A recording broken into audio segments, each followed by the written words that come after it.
everyone, I'm Diane Woodworth and welcome to the K-12 Corner today. I'm joined by Dr. Brandon Penrod to discuss some new rulings on bonds and just the role of funding in educational projects. So happy to have you with me today. Yeah. Thank you. Glad to be here. Our paths have crossed several times during our careers, so it's been fun. 20-some years by now. Yeah, it's been fun to know you over the years. So a couple of questions I have for you today, Brandon. How did you first get involved in education?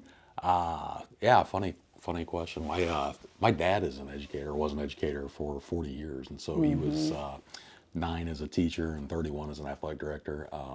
So I just kind of grew up in it, I suppose. Really like it, and just kind of had a passion for it, and then got into college and figured out that's what I wanted to do. Now my whole family is. My dad was. My sister's a teacher. My wife's a superintendent, and so just kind of it's how we live. Yeah, family business. Just absorb it and talk K-12 all the time. Right. I can relate. It's all good. So how many school districts do you serve right now as CFO? And maybe tell people about your career journey. You were a science teacher, and then tell us a little bit about what you've done to get to this point. I was an athletic director, just like my dad was, for 7 years. I've been a teacher, science teacher. I've been an assistant principal, and then got into the business manager / CFO role. And so after I ended up, my last CFO job was at Warsaw, so a little bit bigger school. Left there to be the superintendent at Whitco. That's right. And then left there to do what I'm doing now, which is consulting for schools. And I work with... Yeah, how many now?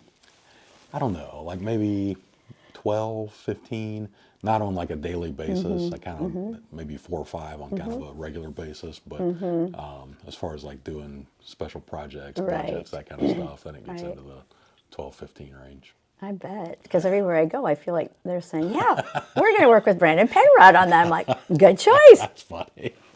Good job. Just started at Southwest Allen last week. So I did hear that. Yeah. Good for you. That'll be fun. Yeah, that will be fun. Yeah. So how do you think you got into this unique position of like working with so many different schools? Because you were happily, I think, employed doing, education jobs. And then how did this all kind of merge into this? My superintendency was a lot of fun. Like that was my favorite job in education. It was really it was really fun. It was hard, but it was really fun. Had an opportunity presented to me from a friend of mine that does consulting.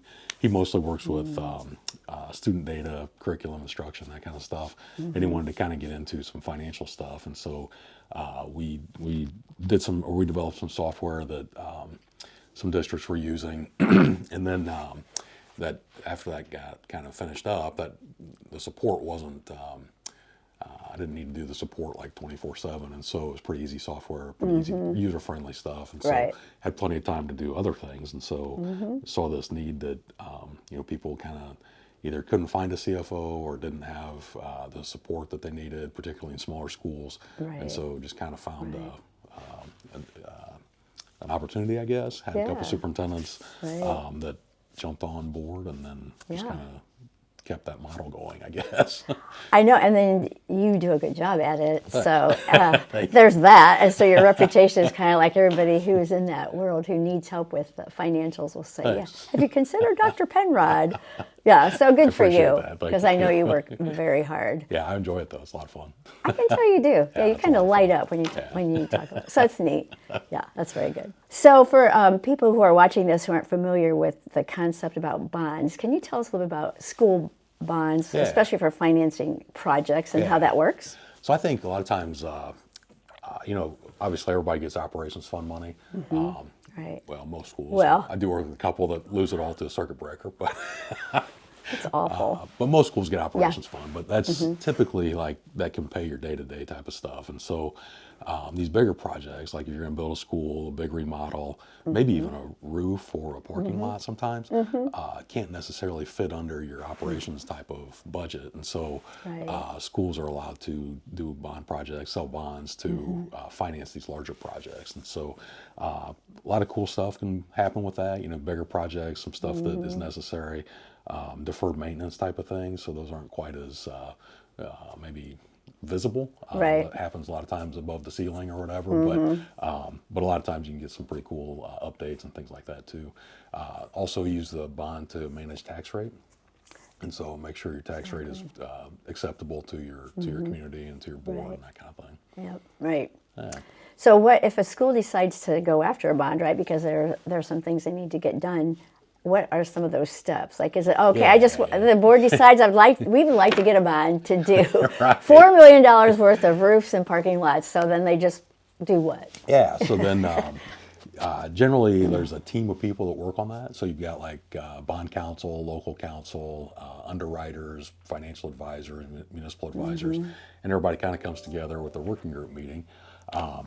Depending on the size of the project, kind of depends on the timeline for it. So you could do like a larger project, there's 30-day wait period and there's some hearings you have to go through and all that kind of thing. And so that could be subject to petition remonstrance and or referendum.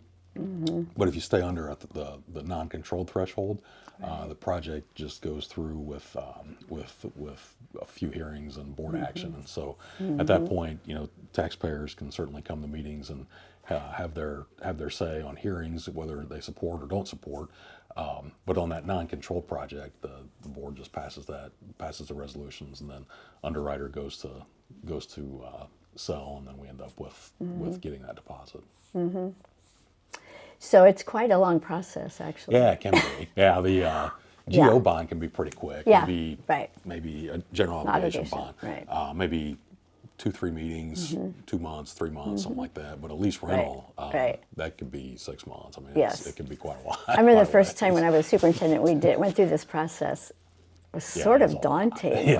Wow. The attorney keeps sending these different resolutions for the board. Like, I thought we already did. Oh, no, this is slightly different. Totally different. It's a lot of... And a lot of paperwork. Like, I read one the other day. I didn't read every single letter of it, but it was 158 pages long. Yeah. And I mean, it's a lot of It's paperwork. complex. Yeah, very much so. It's public funds, and so it has a lot of safeguards built in, right? Yeah, rightly so, Right. but it is a complex. Right. It is.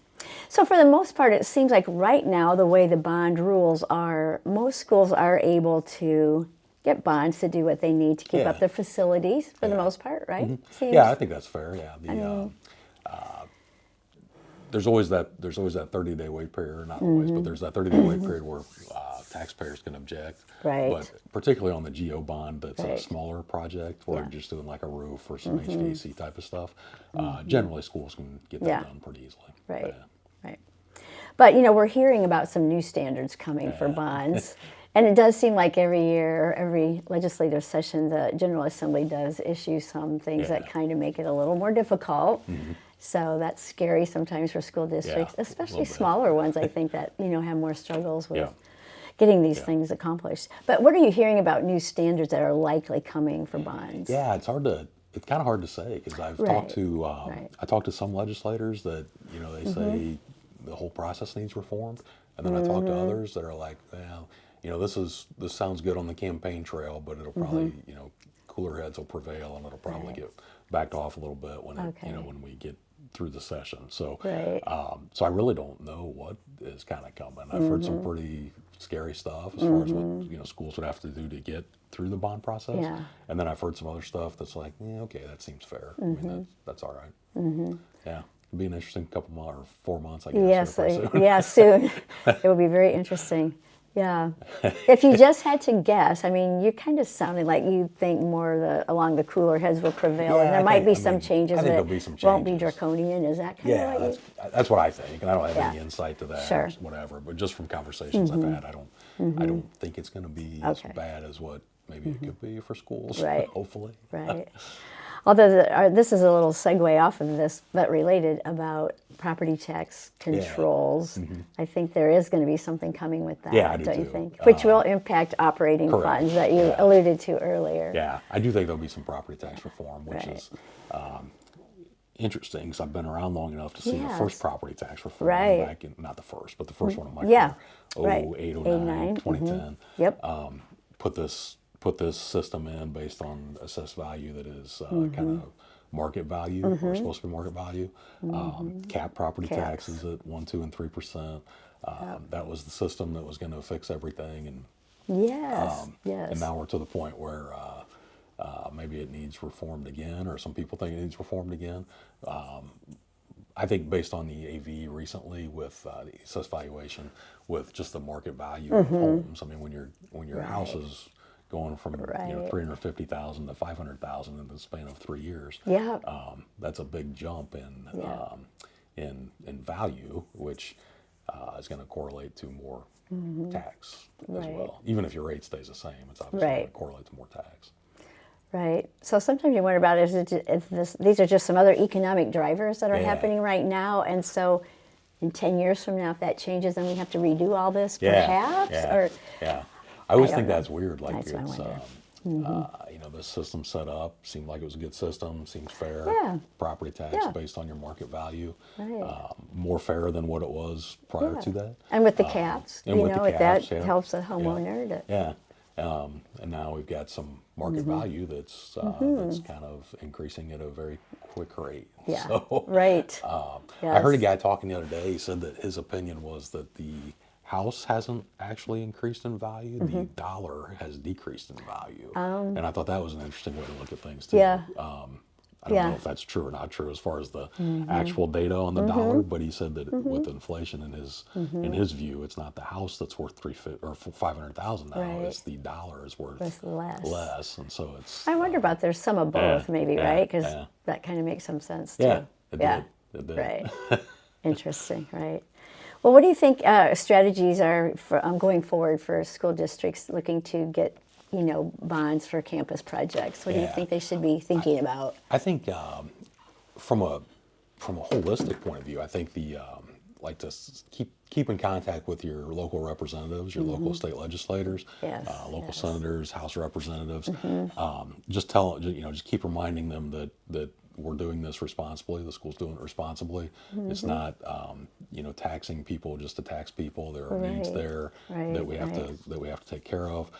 It is public money, but it's also a public building, and we don't want our building in disrepair. Right. The fact that we have a school in a town generally means that real estate's worth more money or worth more. The school kind of is a big sure. hub of the town generally. Yes, and absolutely. so it's important for the economics of the town. In a lot of small towns, the school is one of the biggest employers, even. And so you're talking about, Exactly. from an economic standpoint or a business standpoint, if that school, is in disrepair or fails to exist, then that's a lot of people that aren't employed either. And so, Right. Right. so I think from a macro vision, that's kind of important to keep that going. But from a more targeted, maybe steps.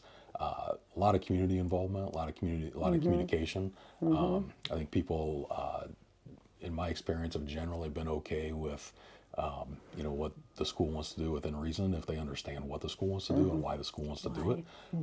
And so the more you communicate, the more people get your message and the positive stuff you're doing, then the more likely they seem to be to support what you're doing. Right. Particularly if our Agreed. tax rates don't change.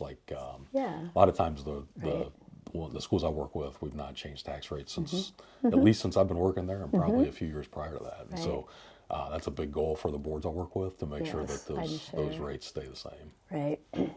I think what you said is really key to communication Yeah. and being transparent. Yeah. Because I get that, as a taxpayer, if you feel like things are clandestine behind the closed Yeah, doors and you yeah. don't know what they're doing, Yeah. and there's not a word been said about this Yeah. $8 million All of a bond sudden coming you up. gotta- What? exactly. Yeah. So I think that's Very key. good, yeah. No, good for you. Good advice. Totally. Thanks. So as we're kind of winding up this discussion a little bit about bonds and school finance, Yeah. any parting words before we close this out? I just, you kind of hit on that a little bit. Like I do kind of light up when I talk about this stuff. I just really think it's important, but not necessarily just about me, but I think school is important in particular. And so I happen to focus on the operations and finance side of things, but I also understand that's not why people go to school. You go to school for student achievement, making Right. students better people, making students, Right. getting engaged and that kind of thing. But I think the school is so important to any community, the state infrastructure, all of that stuff. And I just think it's, I just think it's really something that we need to focus on and make sure that we maintain and improve what we have, whether that's on the curriculum side or the operations side. Just kind of improve and continue to do the great things that schools are doing right now. Absolutely. Spot on. And I really relate to what you said a while ago about a school is often the hub for the community, right? That's where the grandparents and the whole community gather for different activities for the children, for the benefit of the children, and therefore for the benefit of their society and their town, their community. So, absolutely. So, right. Very good. Thanks so much. Thanks for joining me today, Brandon. It's been fun to talk with you. And thanks, everyone, for watching this episode of the K-12 Corner. Our hope is that this little piece offers some communication for everybody who's involved in education, so parents, students, school administrators, school boards, communities, just helping them connect to some of the issues that are happening today in K-12. Be sure to follow our K-12 Corner on Spotify, Apple Podcasts, YouTube, or wherever you get your podcasts, and we look forward to seeing you at our next episode. Thank you.